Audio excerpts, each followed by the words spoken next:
ভুল করেছি। জয়গুরু কৃষ্টি মানিক থেকে পাঠ করছি কবিতা ভুল করেছি সোমনাথ ব্যানার্জি। নিশাচরের বিদ্রোহেতে রাজপথ আজ স্তব্ধ, হেথায় শুধু কেবলই আধার, আলোকে করেছে জব্দ। নিয়ম নীতি নিপাপ দিল প্রবৃত্তিরই ডাকে, সুবিচার শুধু বইয়ের পাতায়, বাস্তবে গভীর পাকে। তবুও মনে আশার কিরণ, তোমার স্মৃতির ছোঁয়া, দিয়েছিলে কথা ফিরবে আবার, মুছতে করাল ধোঁয়া। ওগো প্রিয় মোর, প্রাণের ভ্রমর, কষ্টে রয়েছে অতি, না না আমি নই, প্রাণ কাঁদে, সবাই ছোঁয়া পেত যদি। ভুলটা আমার, হ্যাঁ হ্যাঁ শুধুই আমার, পারলাম না রাখতে কথা, তাই তো আজ সমাজে ভাঙন, মনেতে ভীষণ ব্যথা। আর দেরি নয়, অনেক হয়েছে, করেছি অনেক কষ্ট, নামের ধ্বনির সুরেতে জগৎ মাতিয়ে ঘোচাবো তোমার কষ্ট। জয়গুরু পড়ছি কৃষ্টি মানিক থেকে মনের পথে সুরত ধারা লিবিডো। লিখেছেন শ্রীকৃষ্ণ প্রসন্ন ভট্টাচার্য পূর্ব প্রকাশিতের পর। মাতৃগর্ভ হইতে ভূমিষ্ঠ হইয়া আমরা মায়ের সহিত একাত্মতাই অনুভব করি, মায়ের স্তন্যধারায় জীবিত থাকি। পৃথক ব্যক্তিত্ববোধ এবং অতি শৈশবে পূর্বাভাবে জাগে না। ফ্রয়েড বলেন, অতি শৈশবে মাকে আশ্রয় করিয়া প্রত্যেকেরই মনের মধ্যে একটি গ্রন্থির সৃষ্টি হয়। ইহার নাম দিয়াছেন ইডিপাস গ্ল্যান্ড বা ইডিপাস গ্রন্থি। গ্রীসের উপকথায় আছে, রাজা ইডিপাস নিয়তির বশে পিতাকে হত্যা করিল এবং মাতাকে বিবাহ করিল। পরিশেষে ক্ষোভে অনুতাপে পাপ হইতে মুক্ত হইবার জন্য রাজা ইডিপাস প্রায়শ্চিত্ত স্বরূপ নিজের চক্ষু দুইটি ওপড়াইয়া ফেলিয়া অন্ধ হইল। অতি শৈশবকাল হইতেই এই ইডিপাস গ্রন্থি বা ইডিপাস কমপ্লেক্স মাতার একটি প্রতি গভীর আসক্তি ও পিতার প্রতি বিরক্তি লইয়া প্রথম ধরা দেয়। প্রত্যেক শিশুই তাহার মাকে পুরোপুরি পাইতে চায়, মায়ের সঙ্গ ছাড়িতে চায় না। মাকে জড়াইয়া ধরিয়া স্তনের মোটা চুষিতে শিশু ভালোবাসে। রাত্রে মায়ের সঙ্গে না ঘুমাইলে মন শূন্য শূন্য বোধ হয়। অনেক মা গল্প করিতে করিতে হাসিয়া গলিয়া পড়েন, কেমন করিয়া তাহাদের দুষ্টু খোকা কিছুতেই কাজ ছাড়া হইতে চায় না। কত আদর করে, কত ছোট ছোট কচি আঙুল দিয়া কেমন পান সাজিয়া দেয়। কখনো দুষ্টুমি করিয়া বলে, মা আমি তোমায় বিয়ে করব, বাবা ভালো না, বাবাকে তোমার সঙ্গে শুতে দেব না। শুধু যে শিশু করে তাহা নয়, খোকাকে পাইয়া মাও স্বামীর প্রতি প্রণয়ের উচ্ছ্বাস কমিয়া যায়। খোকার সর্বাঙ্গে চুম্বন করিতে করিতে আত্মহারা হইয়া ওঠে।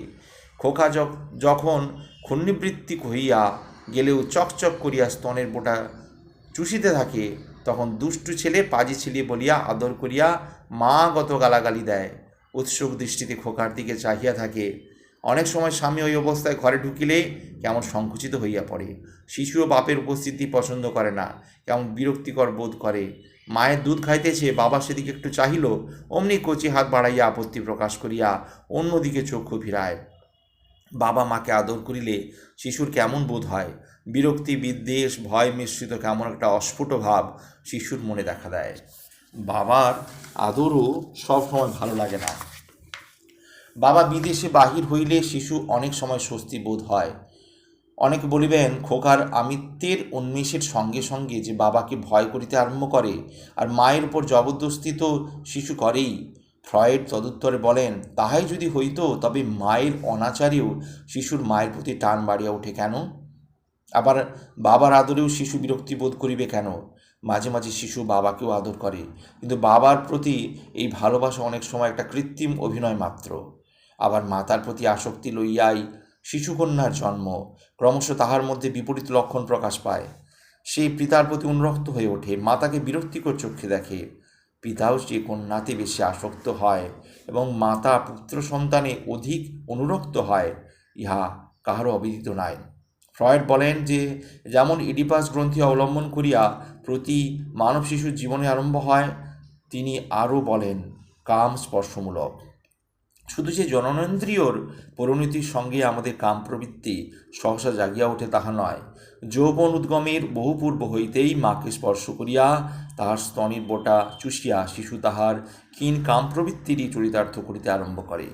তখন শিশুর ঠোঁট দুখানি বিশেষভাবে স্পর্শসুখ অনুভব করে এবং বাবাকে বাধাস্বরূপ মনে করিয়া সহজ সংস্কার বশে তাহার প্রতি একটা অনির্দেশ্য বিদ্বেষ ভাব পোষণ করে। ইহাই ইডিপাস গ্রন্থি।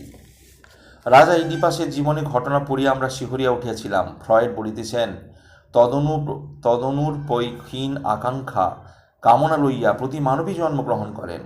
একটু বড় হইলে শিশুর অহং জাগিয়া ওঠে। যে আত্মপ্রতিষ্ঠ হইতে চায় তখন সে নিজের দেহের প্রতি চাহিয়া দেখে সে কেমন সুন্দর। গ্রিক পুরাণে আছে, নার্সিসাস নামে একটি সুন্দর বালক জলে নিজের প্রতিবিম্ব দেখিয়া নিজেকেই ভালোবাসিল। অহংকে কেন্দ্র করিয়া বালকের মনে যে নূতন গ্রন্থি দেখা দেয়, ফ্রয়েড তার নাম দিয়েছেন নার্সিসাস গ্রন্থি, নার্সিসাস কমপ্লেক্স।